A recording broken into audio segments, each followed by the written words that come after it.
Hey team, we're back to our 3,000 square foot heated floor project that we're working on this week, and we're getting ready for a pour on Tuesday, so stay tuned.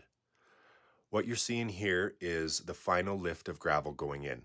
So we've put in about two 4-inch lifts with our 1,000-pound tamper, but it's not so accurate with that big tamper, so we put in one final skiff about an inch or two, and we rake it to perfection and pack it with our smaller tampers. So this is going to ensure that the styrofoam sits perfectly flat and also that the volume that we order for the concrete is very accurate. No high spots and no dips. Now this 6 mil poly vapor barrier is what goes down next, and it's not always mandatory in shops like this, but we do like to put it in just as a little added bonus. It keeps any moisture below the slab, any potential moisture, there shouldn't really be any in a building like this, but it also keeps any potential moisture away from that styrofoam, which has a very small absorption rate.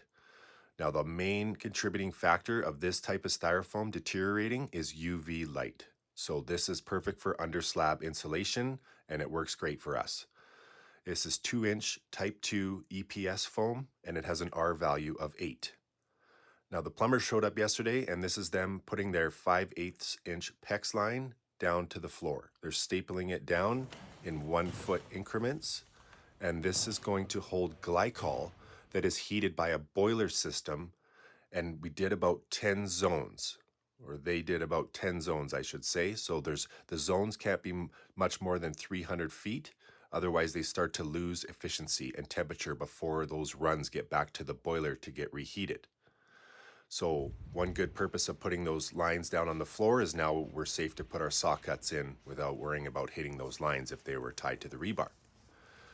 So we did our rebar grid 16 inches on center with a 10 mil rebar or 1/2 inch rebar. We're all pounded into the exterior walls there. We still have to chair this bar. Stay tuned.